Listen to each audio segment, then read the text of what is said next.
people are going to lose it. They're going to love it. Oh, they're in the dead tee. Let's go.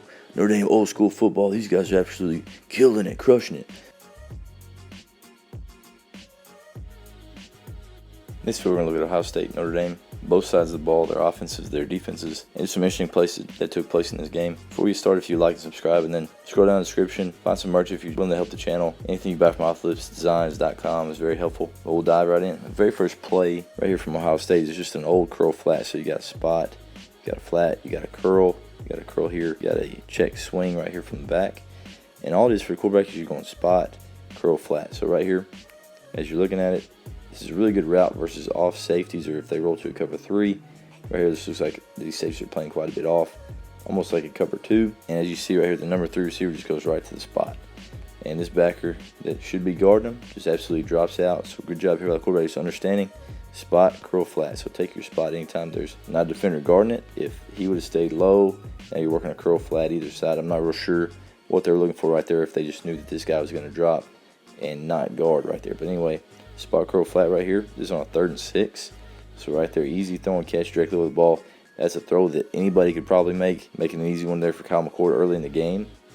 Good throw and catch right there, and they absolutely pummel this official. And this guy, this linebacker playing fast right there, pinballs him right into a linebacker, trucks him, knocks his hat off. There's something else hanging out right there. I don't know what that is. But great job. He hops right up, puts the hat right back on. He really just trying to cover up that head. He didn't want people to know he's bald right there. But or you get ran over in a game, sometimes that happens. But right there, do I enjoy seeing officials getting pummeled like this? Not really. But whenever you talk about officials, typically those guys right there are pretty fun. They're kind of like a drunk uncle at a barbecue. Fun to be around for a second, but then once the game starts, maybe the horseshoes come out, maybe the lawn darts. That guy's making up way too many rules, just interfering with the game, interfering with people's fun, and making the game a lot worse for everybody else. But do I like to see these guys get pummeled a bit? Definitely not. These are grown people. This guy's probably a welder or something in the off season. This is a multi-billion-dollar sport, and he's getting absolutely pummeled here. But am I going to bring that guy to the barbecue? Probably not. I'd rather have more fun just playing with my buddies, maybe some lawn darts, maybe a little croquet, than let this guy come in and make a bunch of rules that are way too complicated, make the game less fun. This play right here has got a lot going on, and a lot that you can learn from it. Right here, they're running mesh. You're running a spot right here. It's like a vertical, maybe an out, maybe a comeback. Getting the back out right there as well. So quarterback's eyes, he catches it, starts here. I think he checks it, checking man or zone right there. He sees that backer drop, so he knows it's zone.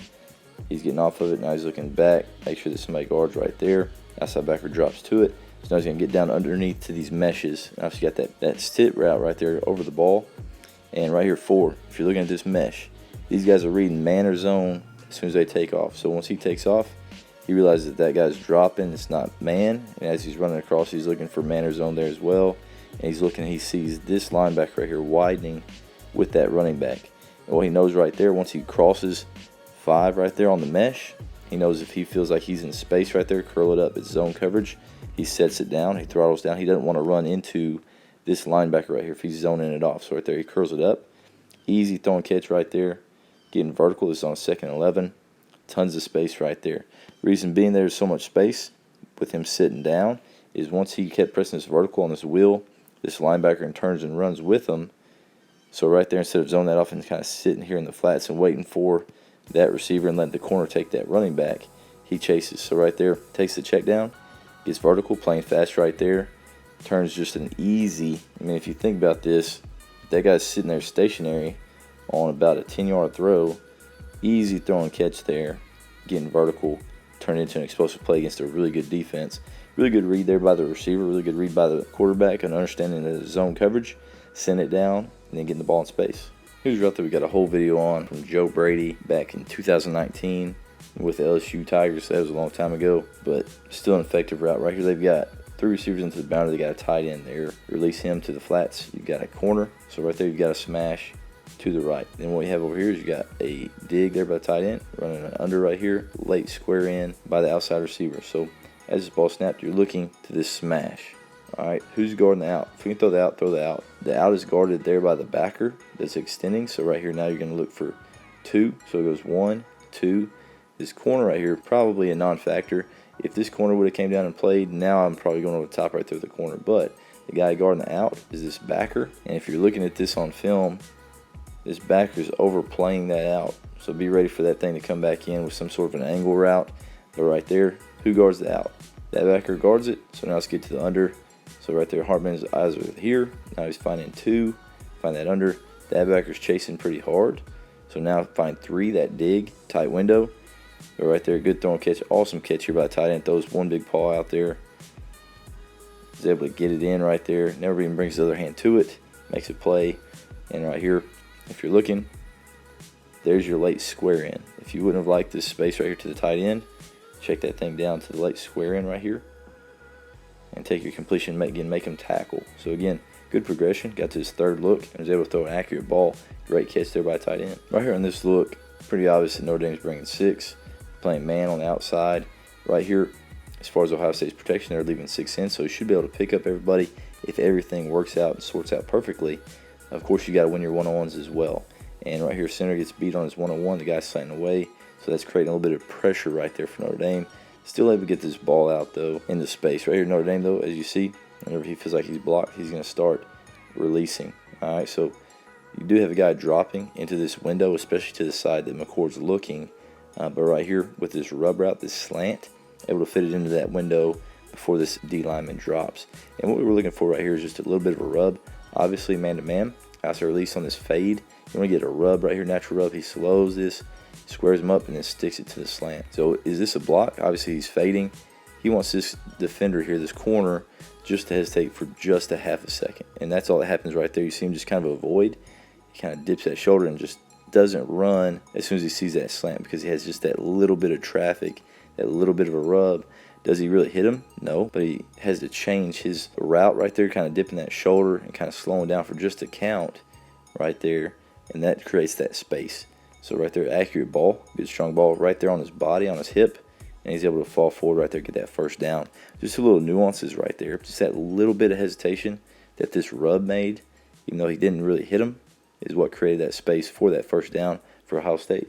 All right, on this clip right here, half of the coaching Twitter is going to go absolutely bonkers. They're in a dead tee, 2 tight ends, and, I mean, it's cool and all, but literally it's just what you run out of the eye. They're running an ISO right here. People are going to lose it. They're going to love it. Oh, they're in a dead tee. Let's go. Notre Dame old school football. These guys are absolutely killing it, crushing it. They're running an ISO right here, just like you would in the I formation, and they're leaving this corner right here. So right there, really good job here by the front side back. Taking it on, just reverses out, hands off. And right there, unblocked guy is that corner. And he makes him miss, falls forward, with head of steam. Gets the first down. Obviously, when you're backed up here in the yellow zone, which is what we call it, I don't know if that's what you guys call it or not. But backed up right here, you want to get a couple first downs, at least flop field position, especially in a game like this that's so low scoring. But anyway, boom. Great job right there by the front side back with that ISO block on that linebacker. Really good contact with his shoulder. And then make that corner tackle, which he doesn't, against that big back. Falling forward, getting big bodies in space right there. Big play right there in the yellow zone. Right here from Notre Dame, great zone beater. They're in a bit of a bunch here. 20 personnel. They're running a spacing route. So right there, he just runs a hitch because of his tight alignment. He's going to the flats. This receiver here, he's running a spot. He's running a stick right there. You're going to the flats. And a lot of times those guys will go down the sideline. Quarterback right here, he starts his progression to the left. Back's free releasing. He's getting width, so we don't like it. There's one right here, so go ahead and take it. If you don't like that one, you're going 2, 3, 4. There could be a chance to start to this side and do the progression literally the opposite way. So right there, if you like your numbers there, you would go glance to that. If they're widened, now you're going to go 1, 2, 3, 4 to the check down right there. But anyway, takes the easy throw and catch right here on the very first one. Lots of space right there, that corner playing off. You saw that back getting out, playing soft zone coverage there on 2nd and 8, 16-yard line. So right there, puts it on his body. Get vertical right there to see what happens. Corner doesn't do a great job tackling. Gets down to the 1-yard line. This play right here looks like Notre Dame. Again, in the yellow zone, they're free releasing this back to the left. Again, they're screen and go here to the bottom. So screen and go. And just wide cross basically over here on this side. So you're looking screen and go. If you don't like it, now you're going 2, 3, 4 is your check down. So right there you can get through your progression. So right here, take a look. Not real sure what the eyes are doing right here, but right here, Hartman catches it. He starts here, he gets a bit of a pump here as they're doing the stutter. Now he's looking here, seeing if the stutter and go works. Doesn't like it, so now he's going to go through his progression. There's the guy running the climb. He's running a little more vertical than normal. Maybe he just saw the middle of the field open and reading space right there. Good strong ball. to him, gets that ball in space right there. The reason that was open is as you see this safety right here hangs way over here with this stutter. So right there, the numbers aren't great right there. And as you see over here on this other side, with that motion and the back getting out, he plays low right here with this safety.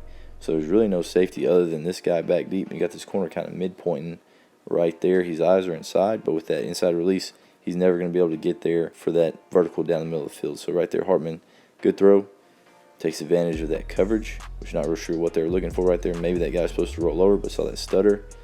And again, big play right there in the yellow zone. Notre Dame did a good job of creating their own field position sometimes when they got backed up. Really big throw here on a 3rd and 10 from Sam Hartman. And all they're running is 4 verticals. Ohio State, as you see right here, they're rushing 4. Pretty base defense, trying to keep these guys in front of them and then come up and tackle for the sticks. Right there, just outside release that on that backer if you can. And good anticipation by Hartman right here. Notice, hey, 3rd and 10. Got to give my guy a chance and understanding who your guys are. That guy's tall. He's a lot bigger than these outside backers. Puts this thing high. Can't be any more accurate right here on this ball. Puts it up there. This safety having to play way off, trying to help on this outside guy as well. So guy goes and makes a play for him. Right there, huge play by a tight end. That's what having big tight ends in the slot can help you with. Those balls right there where you can go up, make a play over these linebackers. Great accuracy, great understanding of your receiver. And then just the aggressiveness to push the ball down the field to your guy is really impressive there for Sam Hartman. I thought this was a really interesting concept. Getting their back out here, making a 4 receiver set in a spot, outside release spot. He's working there, and then he's going to work to the back of the end zone right here. And as this plays out, you see linebacker widens with it. He's going there, going to take him. And the real issue here for Ohio State was this corner. Gets him overextended, plays strong through that contact, gets him off balance, and that dude just absolutely falls down. So right there, probably man-to-man, but right there he falls down. Easy throwing catch in the back of the end zone right there. Not sure why you're going to fall down like that, but beats his one-on-one right there with number 1. Good recognition there by Hartman. And right here as you're stopping it, I love this concept because the least guarded spot in the end zone is this back half of the end zone right here. And as you see, everybody's lined up right there on the goal line, trying to make everything go over the top. That's what Sam Hartman does right here. Puts this ball high over the top of those guys, and they're able to make a play right there by beating number 1 in their one-on-one to the outside. So good concept there by Notre Dame, and obviously good execution there by 17 to beat his guy one-on-one. Huge touchdown right here. Thinking this could be the one that wins the game. Obviously some other stuff took place, but good play there by Notre Dame. Not real sure what's going on with this play here, other than you get a blitz here from this side. You got 2 defenders here, and it's almost like both of them are playing different things. So you run a slant here. The only other thing I can come up with is he's manned up right here, and for whatever reason he thinks that guy's going to run an out. And literally as soon as that ball snapped, he never fakes that. He never does anything. He just goes right there to that open space, and Kyle McCord does a great job seeing it, getting it out. Maybe he's hot right here, so his eyes start this direction is what it looks like because they're sliding there. Then we got the 2 linemen, the left guard, left tackle right there, sorting these 2 out. This guy blitzing makes him hot, so his eyes start there, so he gets his hot out right there. Easy throw and catch. The other thing I can think of is this guy's awareness on Madden is like a 1. So right there, he thought he was running out, so he just kind of runs down there. The other thing about it, once you get this completion, that guy's probably your man. And not only is his awareness a 1, his effort's probably a 1 there as well. He's just kind of jogging around. That's definitely not full effort. I know his coach is going to be all over him this week. Rightfully so right here. That dude's not playing hard enough. He's not playing fast enough right there, especially critical situation right here. 4th quarter, you're up by 4 against Ohio State. Let's go ahead and play fast and let's run. Let's play with effort. But right there, huge explosive play. They end up getting the stop, obviously, on this drive. But this is a big play right here. Trying to be aggressive there and empty. Yeah, but great job there by Kyle McCord recognizing his hot, getting the ball out in space. I know we left off the last drive from this video, but we got another video coming out that's just talking about the last drive. So if you're looking for that, click on the channel and it'll be up shortly. It should be there. Take a look at that video. All it does is break down the very last drive. A lot of good stuff from Ohio State and some inexplicable things from the Notre Dame defense that I know the coaches will be kicking themselves over, and obviously the fans are probably going to be a little bit upset about, but nobody's going to have more stake in it than those coaches, so those guys are going to be sick about it. Take a look. I appreciate you guys watching.